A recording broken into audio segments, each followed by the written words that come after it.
It's a lot of pressure up here. I just thank God, though, for my ability to be here this morning, and I want to thank the pastor of this beautiful edifice, this beautiful church, for allowing me the opportunity, and the First Lady here allowing me the opportunity to come and share words on such a historic afternoon this Sunday. It's historic for many, many, many reasons. I mean, you know, one, we are celebrating in Newark our 350 years of existence, and we are so elated and happy about that, but we're doing it simultaneously with the whole First Church here, was also celebrating its Founders Day, which is not incoincidentally, right, incoincidentally tied to the founding of this great city of Newark. It is also historic because I get to do this in the presence of the first African-American pastor of this Presbyterian church here in Newark.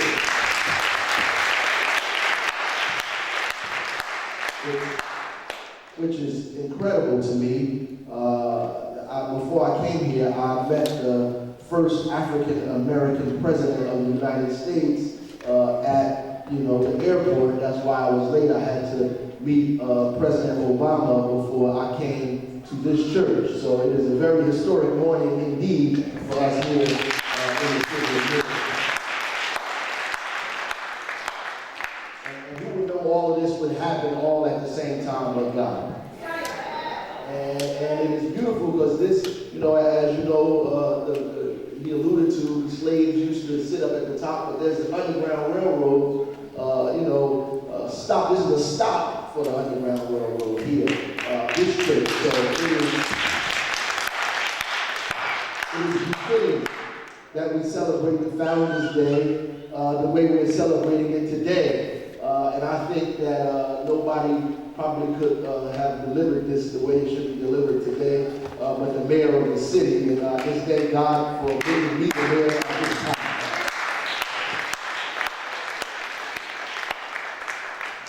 And I'm flattered that you, the first lady, referred to me as Nehemiah. It is a big shoes to follow. And not because he was a king, or a pastor, or a man of glory, or somebody who people praised and people bowed down to. He was a cupbearer. Nehemiah was a cupbearer, but he was placed in that position, in my mind, for a reason. It showed his trust, right? But not only did it show his trust, it gave him access that other people may not have access to, right? So he wasn't somebody who you would have expected to go out and do the things that he did. Sometimes, we are looking for people to build and do things for us who have titles. And sometimes the people who actually are going to accomplish the things that we're looking for don't have the title at all. And so sometimes we're looking in the wrong place for the right things. And they show up sometimes in people who we don't expect it to show up in. And sometimes we reject those people. We reject that cornerstone. We reject it because we don't expect it to come from them.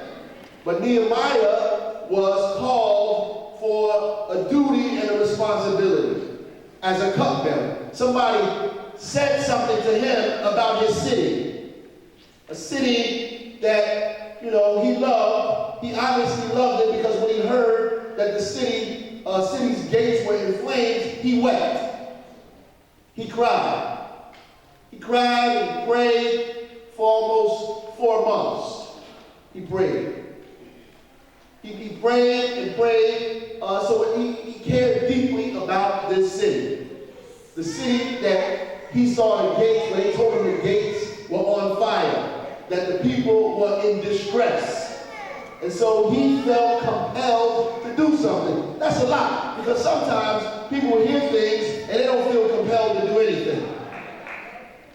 They tell you every day that things are happening on your block, in your neighborhood, in your city, in your community, and you don't feel compelled to do anything. In In fact, you just go back upstairs and turn on the TV and continue to watch what's been going on. Or you continue to do what you've always been doing. There's all kinds of things happening in front of your house, down the street on your block, around the corner from where you live, sometimes on your porch, and you ignore it, and you go past it, and you don't feel compelled to do anything. Never mind cry about it, you don't even think about it. And so Nehemiah, thank God, was not that type of person. When he heard this information, he felt compelled to do something about the condition of a city that he loved. Thank God for that. And then he asked the king, can I go and do something about it, right? So I think that God had to get on the king's heart, because he wouldn't just ask the king, can I just leave for a couple of days? I just want to leave for a little while. I got some business to take care of. And he allowed him to go ahead and do it. Right? Not only allowed him to do it, he wrote him letters. He gave him safe passageway. He gave him the resources he needed to get and do the things that he asked him to do. And then he prayed about it. So it took him a minute. He didn't just up and run out in haste to go do these things. It took him a minute. But the scripture that was read today was when Nehemiah went back to Jerusalem to inspect the city himself. I hope I'm right here, Pastor. I'm trying my best up here, so I hope I'm right. If I'm wrong, just pull my coat here. But he went to inspect the city himself, to see the walls. And the place was so terrible that he had to get off the creature he was mounted on sometime to go and look at it, because it was such shambles. The gate was in fire, the walls were broken down. It was a mess. And it reminds you of sometimes the things that are going on here in our city. Yeah, 40% of the children grow up in poverty. Unemployment, double digit, sometimes for the last 50 years. Parts of the community have been abandoned and rejected for decades. In fact, there are buildings in the city that have been abandoned since I was 4 or 5 years old that are still abandoned today. There are neighborhoods that have looked like they've never seen any revitalization whatsoever.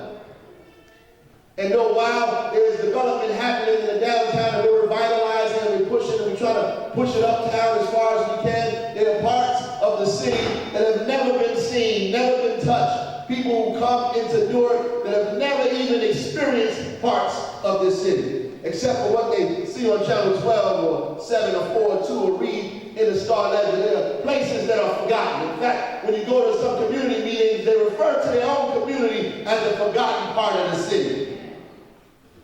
Sometimes I think the whole city is forgotten. When I go to neighborhoods, everybody says, oh, this is the forgotten part of the South Ward. This is the forgotten part of the West Ward. This is the forgotten part of the Central Ward. So there are areas in the city that people have not been to. And people think that they've been forgotten about because the level of distress that they've been under has been that way for years, and nobody has seemed to come and throw them a lifeline to help pull them out of the condition that they've been in for decades.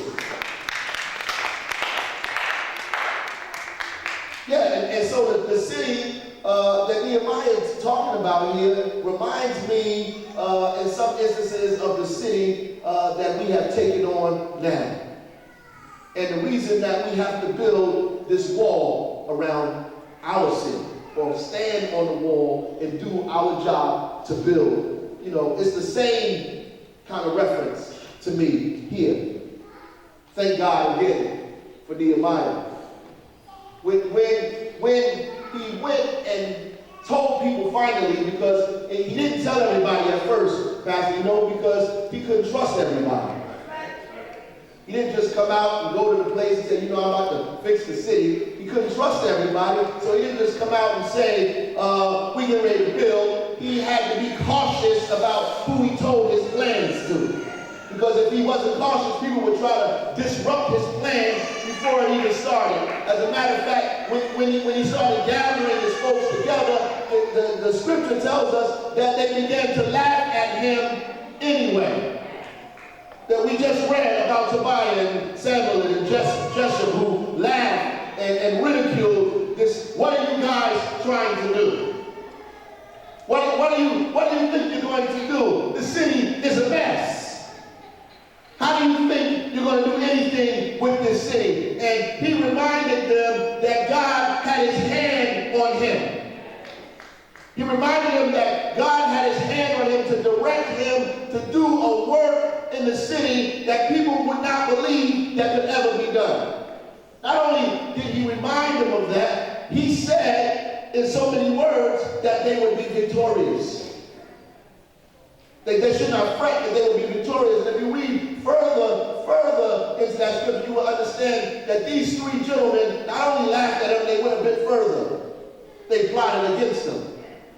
They tried their best to pull him off the wall. They tried to manipulate him and trick him and even plotted to kill him. And even plotted his demise because he wanted to build a wall. Oh, I know how that feels. That when you have an idea, a vision to rebuild something, that the devil shows up, and that there are people who are plotting to try to destroy what you have begun. Not only that, they try to trick you or distract you from doing what it is you're supposed to be doing. You came with an idea to rebuild a wall of a city to protect the people in the community, the families, the children, the seniors, the elders, the churches, the institutions, to build and reclaim his glory. But there are people who are standing in your way. There are obstacles, people who try to trick you, who try to manipulate you, who try to redirect you, right? And then finally they try to plot to murder you. They try to plot to destroy you, but he was not distracted. He did not come off of that wall. He did not fall victim to their manipulation. And so he continued to move forward, and he was right. He was victorious. Our city is in dire straits. And I think some of us think that we come to church just to pray, and yes, Nehemiah prayed, but after he prayed, he got up and worked, right? Because prayer without work is dead, right? Simple without substance. So Nehemiah prayed for months, and he got up and worked even harder than he prayed. Some of us like to pray, and we like to believe that God is here, but as long as he's up there, we okay, because we're not responsible for nothing if he's down here with us. So we like to pray, and people above us somewhere floating around, so we don't like to bring God in our presence in our everyday lives, because it might require us to actually do something. And most of us, we don't want to do anything, right? We're happy with the idea that God is upstairs somewhere, because we don't have to address inequality. We won't have to address poverty. We won't have to address racism. We won't have to address homelessness. We won't have to address poor, starving children. We won't have to address miseducation. We won't have to address our kids being murdered in the street. We don't have to address drug addiction. We don't have to address our shortcomings. As long as we can come here on Sunday and praise the God somewhere far off in the sky and go away on Monday, Tuesday, and Wednesday and live our regular lives, then we okay.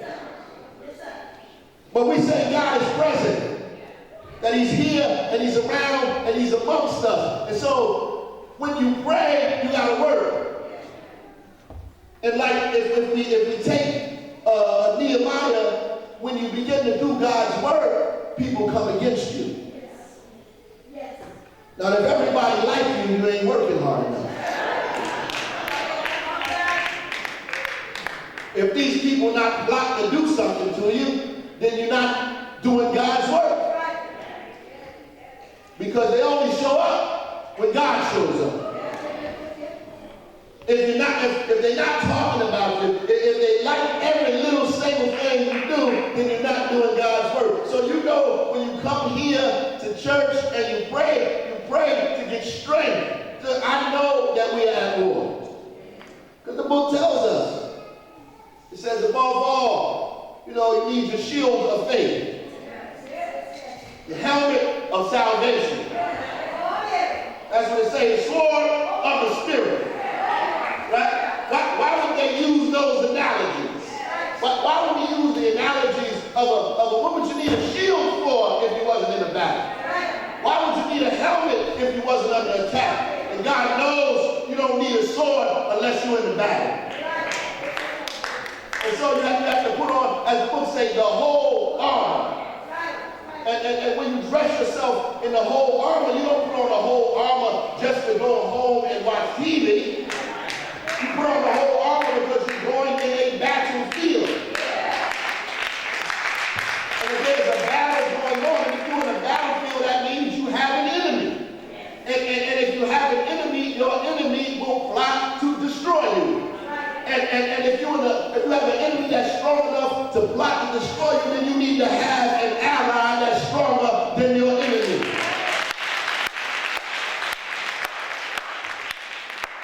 You got to have an ally that's stronger than your enemy. And Nehemiah knew that because he knew that in the time, like I say in Psalms, in the time of trouble, he should hide me in his pavilion, the secret of his tabernacle. He shall set me upon a rock. What about a God like that?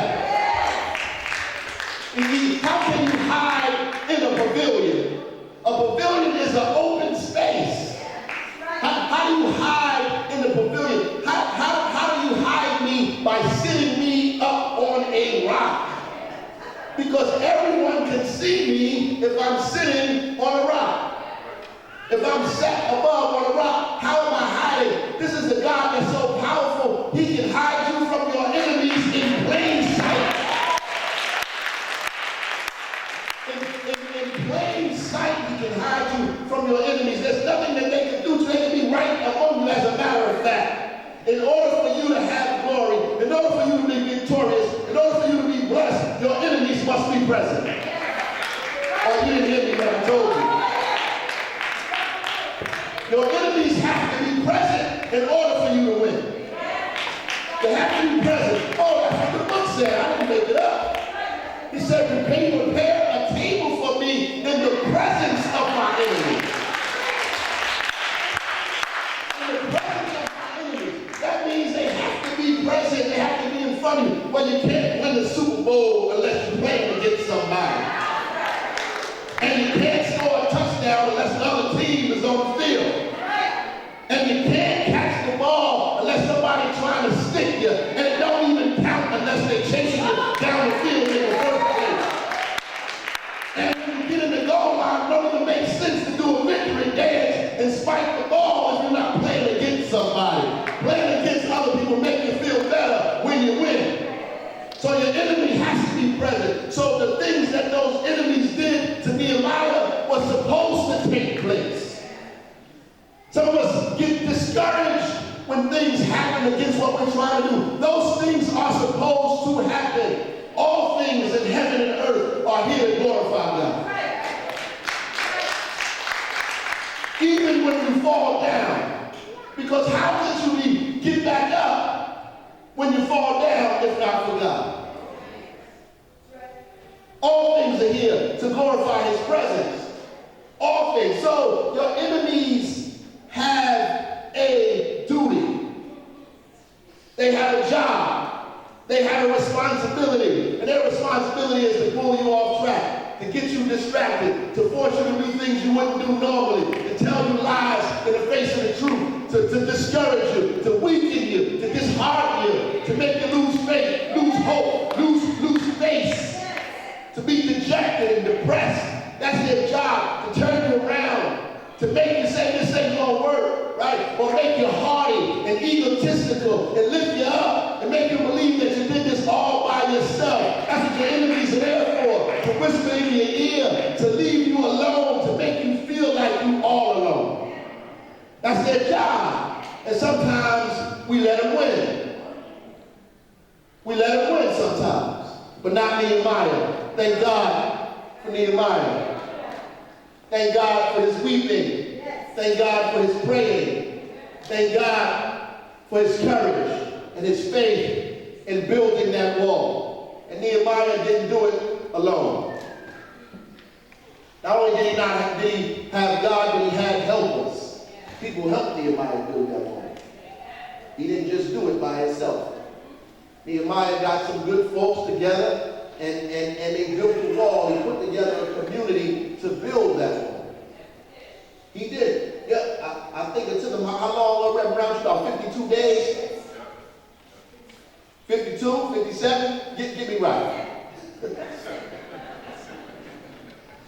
But he had groups of people who helped him build that wall, which means that we cannot do it alone.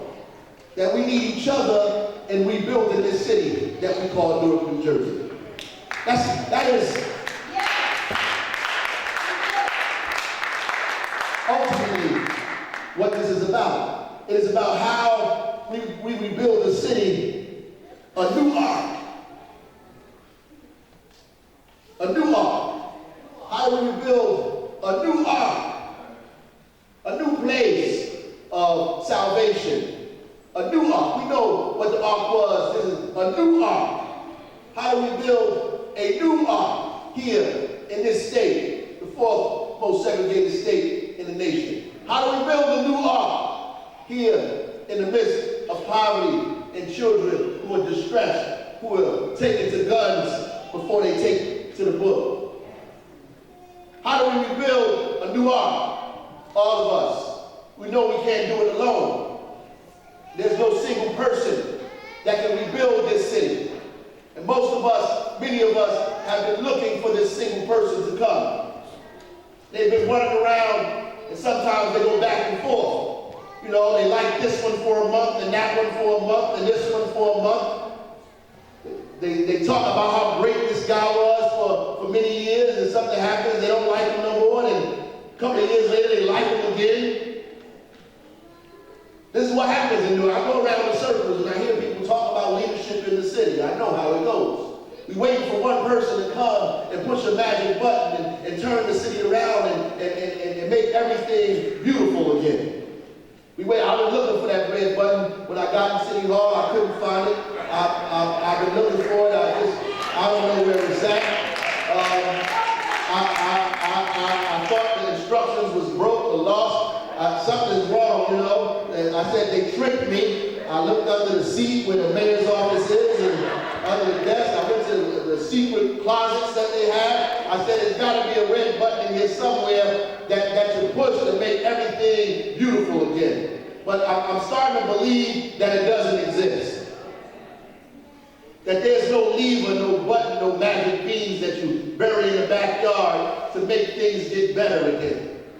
That is just old-fashioned prayer and hard work. That is just old-fashioned prayer like Nehemiah. We got to get to praying and then we got to get to working. That's just old-fashioned like Nehemiah. We got to pull the community together and get us to rebuild in a place block by block, house by house, family by family, person by person, street by street, that we have to do it block association by block association, church by church, institution by institution, that we build a city. Every family, every person has to have a similar mind, a similar unity of thought, a unity of purpose to rebuild our city again. And despite throw cynicism out the window, throw negativity out the window, get rid of Sanballat, get rid of Jeshua, get rid of Tobiah, get rid of all of them, all of those things that are designed to distract us and focus us and not focus us. And let's get us together as a family of folks in the city of Newark and build this wall. That's what we should do. All of us together collectively build this wall. Now, I'm about to sit down, but I want to, it reminds me, this whole thing of another rebirth. Because that's what this is about, a revival. It reminds me of Lazarus. And the rebuilding of a wall, to me, is symbolic to a revival of a city. But at the base of the city is not the bricks and mortar in the community. We could build bricks and mortar all we want throughout the city. But if we don't build people, then the bricks and mortar become useless. Right? Because the buildings mean nothing without people that are rebuilt. So if you can't revive people, then there is is no revival in the city. Because ultimately, if you rebuild people, then they will rebuild the city. Right? So if they will give people the hope and the courage that they need and the tools, then they will rebuild the city on their own. And it reminds me of Lazarus, because as Nehemiah wept when he heard about the city, so did Jesus weep when he felt the pain of the people when they talked about Lazarus. He wept too, right? And the people thought that Lazarus was dead, but he was asleep. Jesus said he was asleep. He appeared dead. He wore the clothing of death. Right? You dressed in death. Don't you see sometimes you walk down the street, it looks like people are walking dead. They wear the clothes of death. That means the garment of it. They wear death in their mind, death in their walk, death in their food. Their thoughts are death. Their actions are deathly. In fact, they're so deathly, they are committing death or murder to other people. Just deathly. So the first thing he told him when he raised him, he said, you got to take off the grave clothes. You got to take those grave clothes off. Take that death off. You can't walk around in death. You have to take it off. And so in order for us to revive you, you got to be a new man. You got to get rid of the old man. That old man has to die, and you take the stuff that reminds you of death and you leave it in the cave. You leave it in the cave and you step out a new person. Just like we try to revive the city, you want a new person, we want a revival. And that's what we need. That's all over Newark. You see these churches, everybody having a revival. They having a revival. We need one big giant revival. That's what we need. We need a huge revival. And I'm not talking about just a place where we put a tent and a bunch of pastors and we preach and we do this and we holler and we yell and we scream and we preach. I'm talking about a real revival, real word, real prayer, real word, real building. Individuals build their spirit over, build their confidence over, build their self-esteem over, build their intellect over, standing straight up, get them off of all fours, come stop slumping around and looking with no direction. Give them a direction, a goal, a vision, somewhere to go, something to do. That we have to empower people with something that's real. They have to know that what you're talking gives life to them and not death. You have to speak life into them and not death. You have to renew and quicken their spirit so when they're walking around here in the city, they begin to see that they have purpose. And our kids will no longer believe that the block belongs to them. They'll think the city is theirs, not just the block, but the city is mine. The whole city, from the airport to the seaport, from the block Prudential Resort to the block where my grandmother lives. The whole city belongs to me. And if I go even further, the state belongs to me too. And if I listen to God, the entire planet is mine.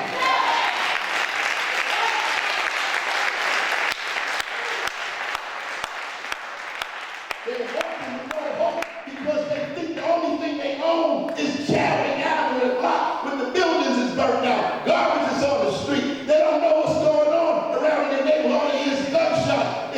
If this is mine, then I don't want it. That's what kids, if this belongs to me, then I want this is my hood. Oh no.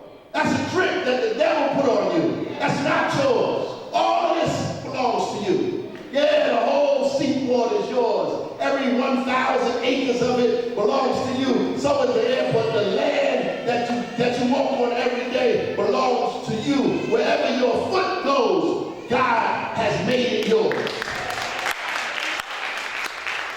When you renew somebody's spirit and their mind that way, then they don't think thoughts that are limiting.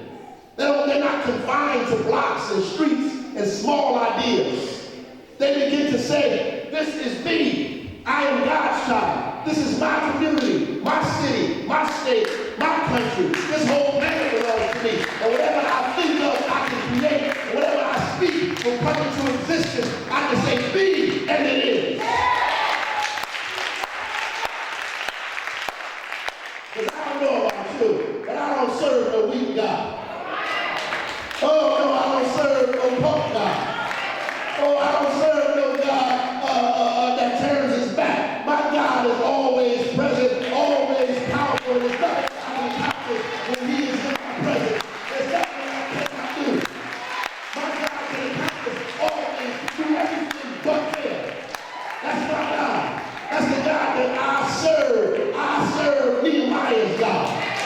God that kept Nehemiah on that wall is the same God I pray to. Oh yeah. The same God that defeated Nehemiah's enemies is my God. Oh yeah, I'm going to say the same God I pray to in the morning, I pray to the God we Shadrach and Abednego pray to. I pray to the same God. The same God that came out of that furnace is the same God that I pray to. The same God I serve every single day. I cannot fail. I will not fail as long as God walks with me. Whenever I walk, God walks with me. When I talk, God talks with me. Yeah, I'm not afraid. I'm not afraid not because I'm a tough guy, because the God I serve is a tough guy. That's why we're going to win. That's why Newark will always be successful. We are the new ark. We are the new ark. And the people in it are making the new ark real because we have the Nehemiah spirit. We have the Nehemiah spirit. And we pray to the same God that Nehemiah prayed to. There is no different God. The God in 1666 is the same God in 2016. God bless you. God keep you. God bless the city of Newark.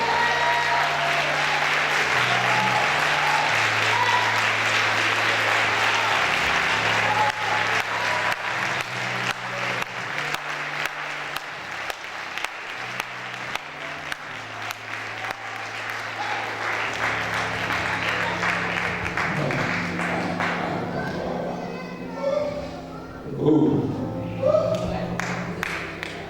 Some of you Presbyterians sitting back.